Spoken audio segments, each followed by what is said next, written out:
اعجاز چودھری کی جانب سے کیا کہا گیا یہ ناظرین کو سنواتے ہیں۔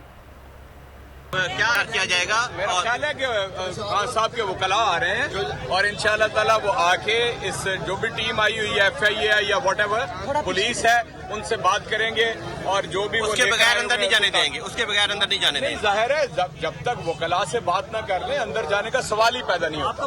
آپ کیا اعجاز چودھری کی جانب سے کیا کہا گیا یہ ناظرین کو سنواتے ہیں۔ کیا کیا جائے گا؟ میرا خیال ہے کہ خان صاحب کے وکلاء آ رہے ہیں اور انشاءاللہ تعالیٰ وہ آ کے اس جو بھی ٹیم آئی ہوئی ہے FIA یا واٹ ایور پولیس ہے ان سے بات کریں گے اور جو بھی اس کے بغیر اندر نہیں جانے دیں گے، اس کے بغیر اندر نہیں جانے دیں گے۔ ظاہر ہے جب تک وکلاء سے بات نہ کر لیں اندر جانے کا سوال ہی پیدا نہیں ہوتا۔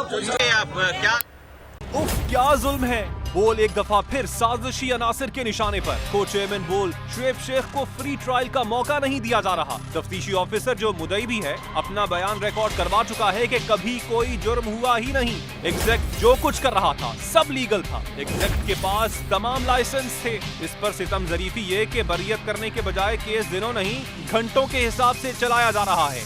فری ٹرائل کی دھجیاں اڑا دی گئیں، آئین میں موجود انفرادی حقوق کو پامال کیا جا رہا ہے۔ متعلقہ جج کے خلاف درخواست دائر کر دی گئی ہے۔ بول کے خلاف انتقامی کارروائیاں زوروں پر ہیں۔ بول کا عدلیہ کی عزت کے لیے کھڑے رہنے کا عزم۔ بول کا عدلیہ کو سلام۔ سبسکرائب کریں اور بیل دبائیں تاکہ کوئی خبر رہ نہ جائے۔